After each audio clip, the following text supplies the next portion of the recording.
I don't manage that.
Should be, well, it's a little loud. We need a mic. Yes, well, there are mics here. Is that mic on as well?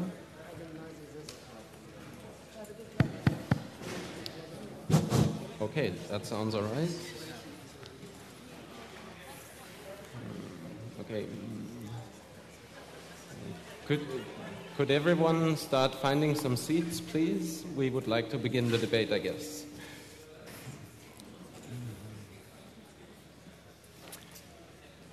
Okay, so welcome everyone. It's great to see that some people came even though this was not announced so early. I hope some people are also streaming in from the internet. We try to advertise that a bit. Anyway, my name is Daniel. I'm from Wikileaks, and we host this session here today sort of to talk about the issue of censorship that we're all experiencing in our countries, and about the issue in a global context, and what all these developments mean for our reality and how we need to organize in the future. So I think everyone here is in some way has come across the internet censorship issues that came up in the last few years throughout Europe.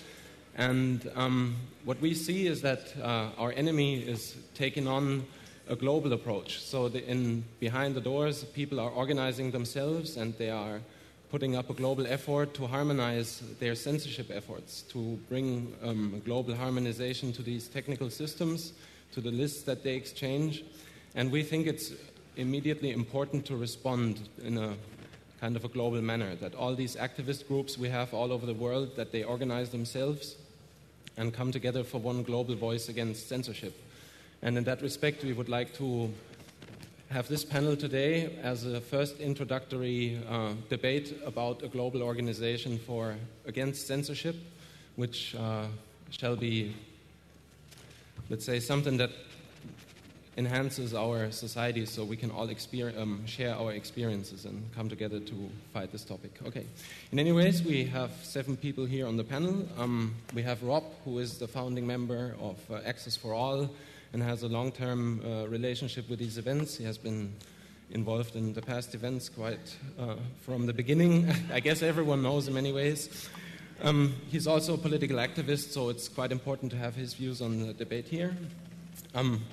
We have Franziska, who is the person that in Germany created the first German petition against the censorship system that is going to be introduced. It's been the largest and the most successful online petition that was ever filed in the German online petition system, so 134,000 people that have signed it, and there still is no real voice, so it's interesting to talk about that as well. We have Roger, the main developer of Tor, who from a totally different perspective has a view on how censorship works throughout the world and how it can be circumvented. We have Karen, who is very familiar with censorship, for example, via Scientology, legal efforts to suppress information in this world. She has had a 10-year struggle against Scientology on a legal level. So We have Padelun, who is a long-term German activist for privacy.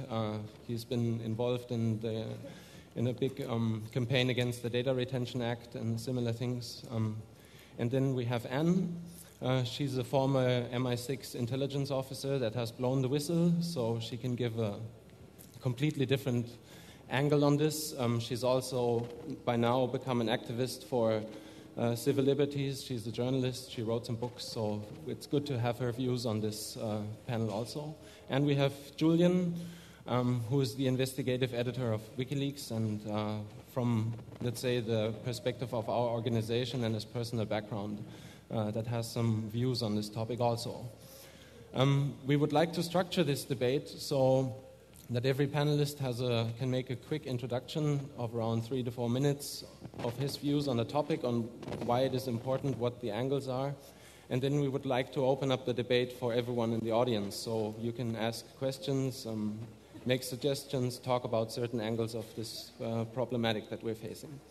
So thanks, and I guess I'll pass the mic to Rob.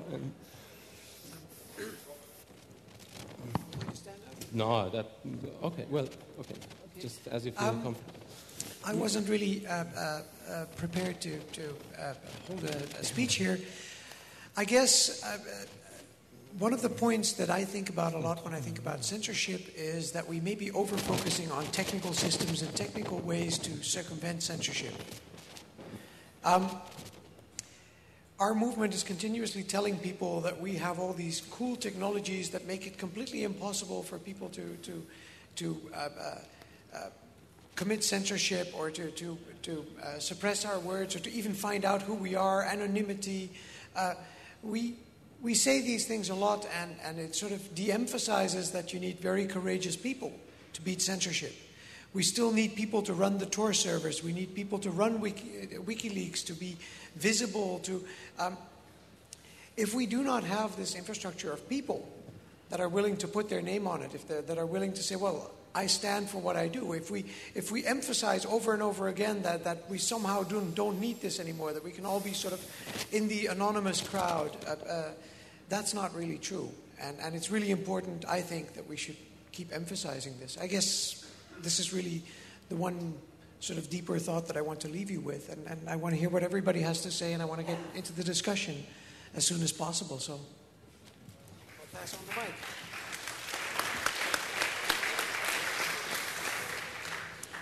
Yeah, hi.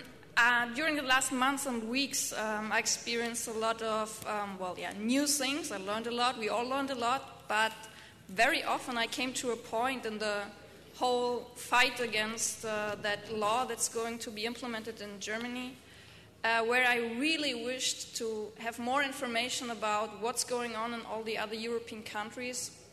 Where are those people in France and Italy and Spain, all over the world, that had already those fights, that have the experiences that could have helped us? And there are so many topics coming up that we can already see, and every one of us knows probably what the next steps are that all of our governments will take. And I think it's really important for us to